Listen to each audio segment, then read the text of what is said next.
కూటమి సర్కార్పై మాజీ మంత్రి గుడివాడ అమర్నాథ్ తీవ్ర విమర్శలు చేశారు. ఎన్నికల్లో ఇచ్చిన హామీలను నెరవేర్చాలని డిమాండ్ చేశారు. వైసీపీ హయాంలో ఇచ్చిన ప్రాజెక్టులు తమ ప్రభుత్వంలో వచ్చినట్టు టీడీపీ నేతలు చెప్పుకుంటున్నారని ఆరోపించారు. రాష్ట్రంలో ఏ శాఖ మీద అవగాహన లేకుండా నారా లోకేష్ సకల శాఖ మంత్రిగా తయారయ్యారని ఎద్దేవా చేశారు.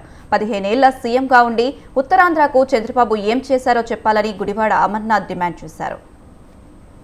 ఫీజు రీయింబర్స్మెంట్ 3,900 కోట్ల రూపాయలు అది బకాయిలు ఉండిపోయినాయి. ఆరోగ్యశ్రీ కింద కట్టాల్సినటువంటి నెట్వర్క్ హాస్పిటల్స్ కట్టాల్సినటువంటి 3,000 కోట్ల రూపాయలు అవి బకాయిలు ఉండిపోయి కొన్ని హాస్పిటల్స్ అయితే ఆరోగ్యశ్రీ పేషెంట్లనే తీసుకున్నటువంటి పరిస్థితులు ఈ రోజు రాష్ట్ర వ్యాప్తంగా కనబడతా ఉన్నాయి. సంవత్సరానికి 3 గ్యాస్ సిలిండర్లు అన్నారు, ఈ సంవత్సరం అడిగితే ఒకటే అన్నారు.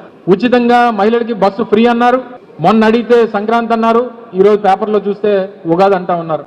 ఏ సంవత్సరం ఉగాదో ఏ సంవత్సరం సంక్రాంతో చెప్తే బాగుండేది ప్రభుత్వం. ఇన్ని కార్యక్రమాలు ఇంత నమ్మబలికి మీరు సాధించినటువంటిది కేవలం అధికారం మాత్రమే, ప్రజల నమ్మకం కాదు అనేటువంటి విషయాన్ని ఈ సందర్భంగా మీ ద్వారా తెలియజేస్తా ఉన్నాం.